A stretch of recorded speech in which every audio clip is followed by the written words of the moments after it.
할렐루야. 오늘 추수 감사 주일입니다. 감사합니다. 오늘 제목은 거저주라 라는 말씀으로 마태복음 10장 5절에서 10절까지 읽으며 말씀을 나누며 은혜 받기를 원합니다. 5절 6절에 보면은 예수께서 12를 내어 보내시고 가라사대 이방인의 길로도 가지 말고 사마리아인의 고을로도 가지 말고 차라리 이스라엘의 집에 잃어버린 양에게로 가라는 말씀을 하십니다. 이때 제자들을 통하여 12제자를 가르치시고 이제 선교를 위하여 파송하시면서 종교가 다른 이방이나 종교가 타락한 사마리아보다 오히려 하나님의 말씀을 지키려 하는 이스라엘에게 먼저 복음을 전하라라는 뜻이 있습니다. 유대인들은 구약의 의식 제도를 가지고 있으며 메시아가 오시기를 기다리는 사람들이기 때문에 먼저 그리스도가 오신 소식을 전해주는 것이 질서이며 또한 순서일 수 있습니다. 예수님께서도 복과 저주를 말씀하실 때도 유대인이 먼저라고, 먼저 유대인에게요 헬라인에게요 이렇게 말씀하십니다. 모든 것이 먼저 유대인에게 라는 말씀으로 유대인을 먼저 생각하는 말씀을 하셨습니다. 주님은 제자들에게 바른 길을 잃어버리고 방황하는 양들을 먼저 생각하여 생명의 길로 인도하라고 명령하신 겁니다. 하나님의 택하신 이 양들을 먼저 생각하시는 하나님이십니다. 또한 현재를 보면 예수를 믿는 믿음 생활을 하다가 무엇에든지 시험이 들었던지 사정이 생겼던지 믿음을 지키지 못하는 그런 심령들이 많습니다. 그들을 그저 방관하지 말고 그들에게 손을 먼저 내밀어서 다시 그 믿음을 회복하게 해야 할 의무가 우리에게 있다라는 것을 말씀하시는 것이기도 하겠습니다. 사모하는 자를 만나주시고 배우고자 하는 자에게 가르쳐주시고 진리를 찾고자 하나 분별하지 못하며 방황하는 자에게 지혜를 주시고 분별력을 주시며 참된 길을 가고자 하나 깨닫지 못하여 잘못된 길로 가는 자에게 옳은 길을 가르쳐 주시는 주님의 뜻입니다. 이것이 바로 잃어버린 양을 찾는 것입니다.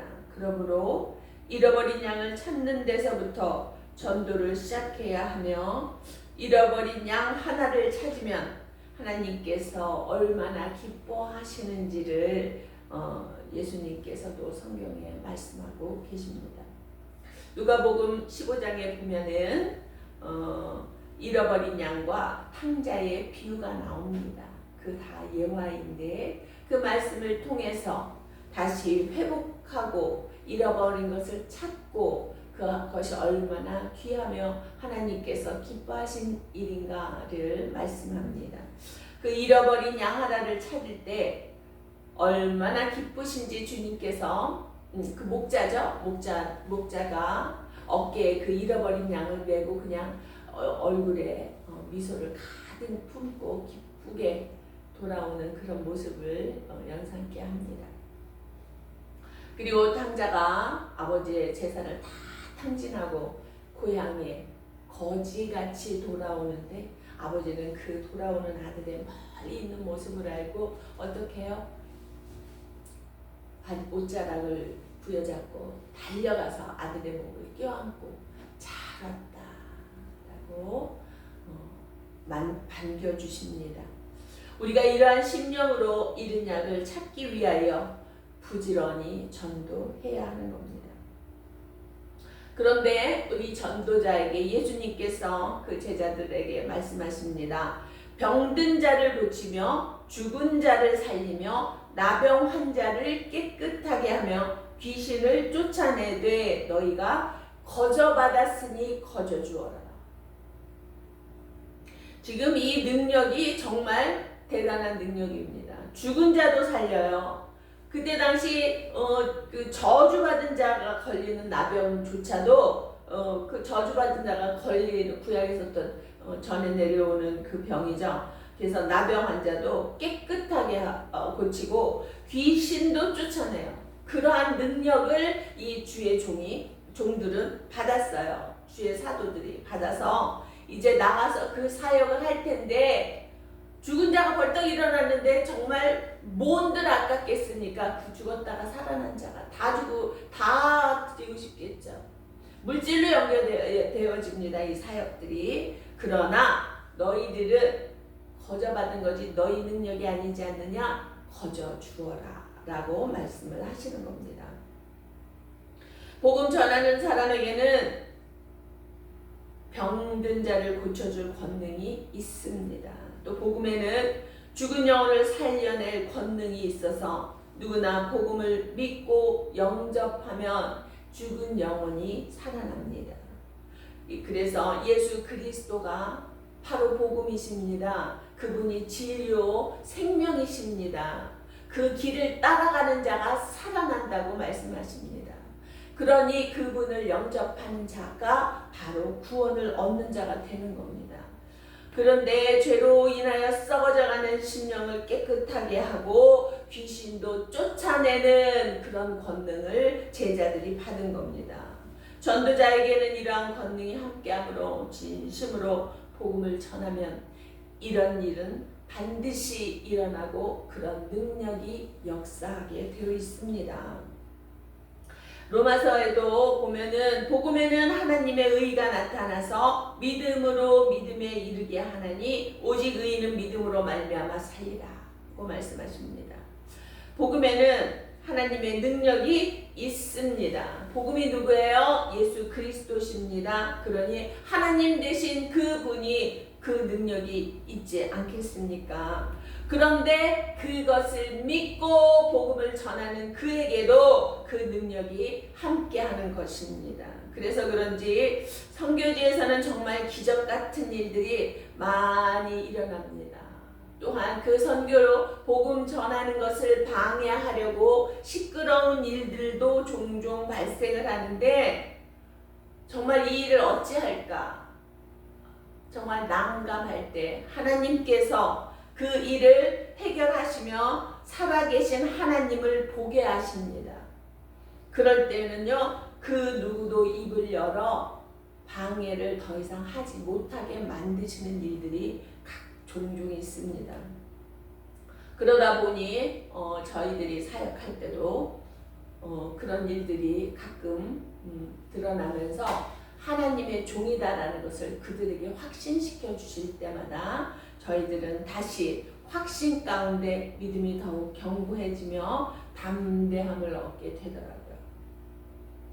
그러므로 복음 전하는 자가 복이 있습니다. 복음을 믿고 예수님을 영접하면 심령의 병이 낫게 되는, 또한 표적으로 육신의 병도 고쳐지는 일들이 종종 있습니다. 또 복음이 전파되는 곳에는 귀신, 마귀 세력들이 물러가게 되어 있습니다. 우리는 단지 눈에 보이는 육의 세계만을 사는 것이 아니라 영적인 세계에 살기 때문입니다. 그러므로 오직 의인은 믿음으로 말미암아 사는 것입니다. 그런데 오늘 이 말씀에 거저 받았으니 거저 주어라 라는 말씀이 있습니다. 선교지에서를 기도하면 역사가 그냥 바로바로 일어나는 일들이 자주 있습니다. 병 고치는 일은 물론 기도 응답이 참 빠르기도 합니다. 그런데 복음을 전하면서 조금이라도 물질이나 어떤 대가를 바라고 전하면 성령의 역사가 일어나지 않습니다.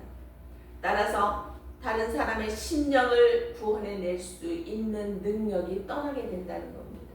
그러니 그 말씀 따라 네가 거저 받았으니 거저 주어라. 너는 내가 살릴게 라는 말씀인 거예요.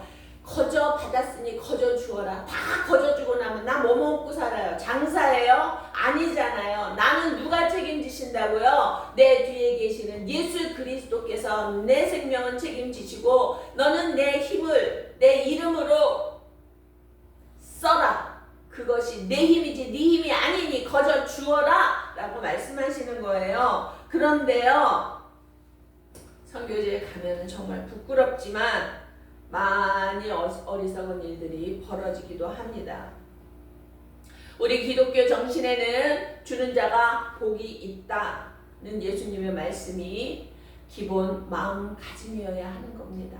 그러므로 누구를 돕고자 하면 내 손으로 수고하여 기꺼이 행하라고 말씀하셨습니다. 그곳에 욕심이 들어가면 하나님의 일은 이루어지지 않기 때문입니다. 9절에 보겠습니다. 너희 전대에 금이나 은이나 동을 가지지 말고 여행을 위하여 배낭이나 두보롯이나 신이나 지팡이를 가지지 말라. 이는 일꾼이 자기의 먹을 것 받는 것이 마땅함이니라. 그죠?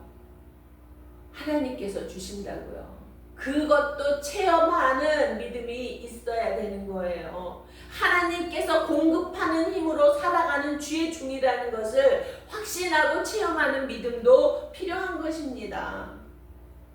우리가 사실 이 말씀 때문에 주의 종이 일을 하면 안 된다. 그래서 지금도 어려운 상황 속에서 주의 종들이 손 놓고 그냥 기도만 하고, 그게 믿음이어서 정말 그 확신 가운데 그렇게 또한 사역하시는 종들도 있습니다. 그러나 이 말씀은 그때 당시 분명히 성경의 한시적인 말씀이었습니다. 누가복음 22장에 보면 주님께서 말씀하십니다. 그들에게 이르시되 내가 너희를 전대와 배낭과 신발도 없이 보냈을 때 부족한 것이 있더냐? 없었습니다 라고 대답을 하지요. 이르시되 이제는 전대 있는 자는 가질 것이요 배낭도 그리하고 검 없는 자는 겉옷을 팔아 살지어다. 자, 이제 전대, 돈주머니도 차고 배낭, 필요한 짐들도 갖추고 검, 자기 몸을 지킬 수 있는 어떤 그 보호 장비죠. 그것도 챙겨라, 몸을 지켜라 라는 말씀을 하신 거예요. 이때 주님께서 죽음을 준비하기 직전에 로마 병정들에게 잡히시기 직전입니다. 제자들에게 앞으로 사역을 행하여 나아갈 그런 지침을 가르치시는 마지막 말씀이었습니다. 이제는 전대 있는 자는 가지고 배낭도 그리하고 검 없는 자는 겉옷을 팔아서라도 살아. 선교를 할 때 느낀 겁니다. 선교는 돈이 든다. 돈이 필요하다. 정말 많이 필요합니다. 전대는 돈주머니입니다. 배낭은 여행에 필요한 모든 물품을 준비하는 가방입니다. 검은 자신을 보호하고 해를 끼치고자 하는 것을 처단하는 수단입니다. 복음을 전하는 데는 무조건이 아니라 준비된 마음, 준비된 여건, 준비된 믿음이 있어야 합니다. 이스라엘 사람에게 겉옷은 여행에서 정말 없어서는 안 되는 필수품입니다. 이 겉옷은 옷이기도 하지만 저녁에 잠을 잘 때 이불도 되고 사막에서 뜨거운 해를 가려줄 그늘도 되고 아주 필요한 물건입니다. 그럼에도 검 없는 자는 겉옷을 팔아 살찌어다라고 말하면 그 검은, 이것은 필요 물품이지만 검은 내 생명을 지키는 도구입니다. 그렇게 자신이 중요한 것을 팔아서라도 준비할 수 있는 그 믿음, 정말 필요한 것입니다. 그러나 인간적인 감정이나 욕심으로 그것을 행한다면 안 될 일인 것입니다. 오늘은 추수감사주일입니다. 한 해 동안 무엇을 추수하였고 얼마나 감사하는 삶을 사셨습니까? 돌아보아서 오히려 감사하며 열매 맺는 삶을 살도록 자신을 깨닫고 또한 되짚어보는 그런 한 주간이 되시길 바랍니다. 오늘의 말씀의 주제는 거저 주어라. 우리의 삶, 우리의 구원 다 거저 받았습니다. 우리의 생명 거저 받았습니다. 여러분, 제가 지난주에 어떤 목사님께서 하나님의 구원의 역사를 말씀하시는 그런 표본을 봤습니다. 근데 하나님께서 우리를 삶을 살아가는 동에 손잡아서 이끌어 주신다라는 말씀을 하세요. 그런데 손을 이렇게 잡으신대요, 하나님은. 그래서 내가 손에 힘이 없어서 놓치더라도 하나님께서 꽉 잡아주시기 때문에 문제없다. 언제나 나와 함께 하신다. 그런 뜻일까요? 뭐 그런 마음일 거라는 것이라면 이해가 됩니다. 그러나 탕자의 비유도 잃어버린 양의 비유도 뭐 그렇게 표현할 수 있습니다.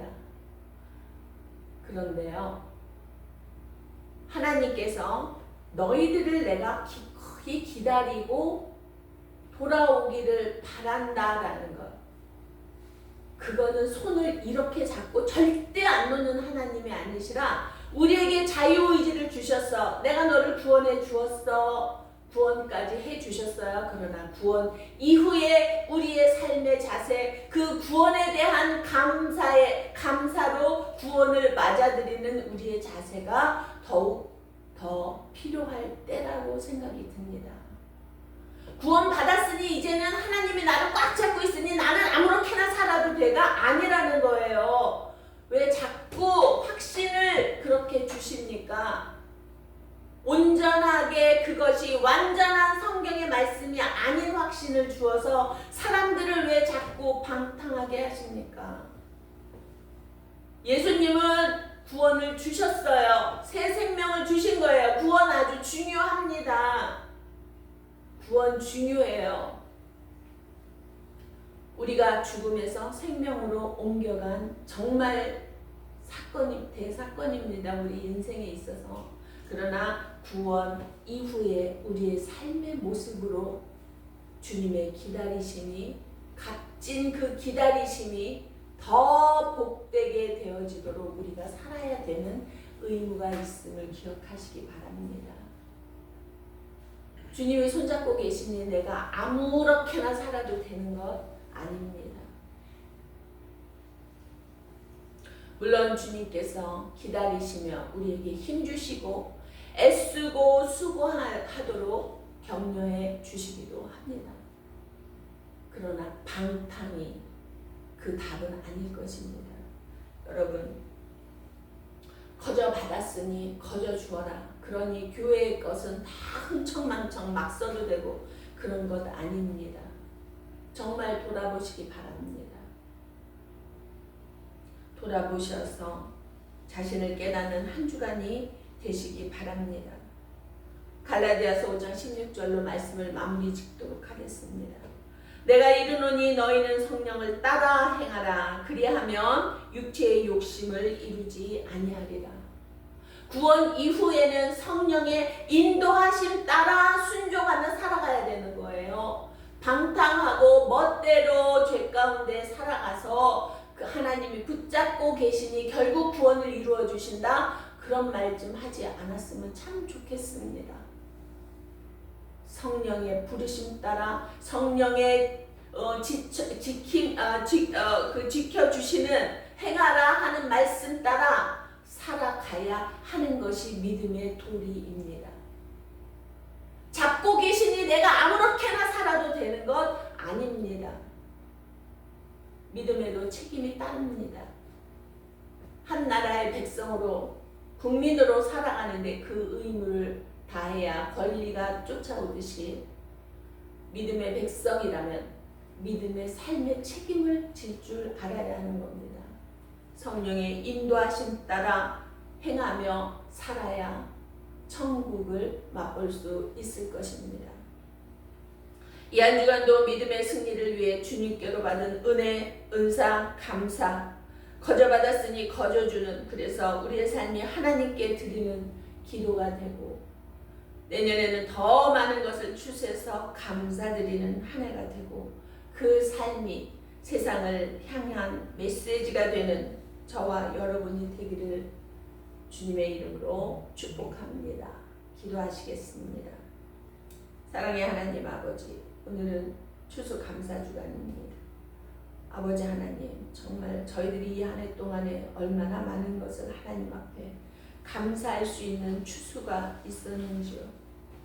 저희들의 연약함이 부족함이 아버지 하나님 앞에 풍성한 것으로 올려드리지 못할까 참으로 부끄럽고 죄송합니다.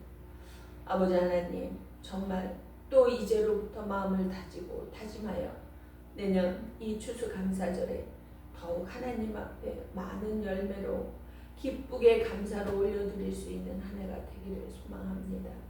우리 모두에게 성령 충만함 주시어서 그의 말씀 따라 인도하심 따라 순종하며 살아가서 육체의 욕심을 이루는 삶이 아니라 성령의 인도하심으로 하나님의 뜻을 따라 사는 모든 우리 믿음의 성도 자녀들이 되어질 수 있도록 도와주시옵소서.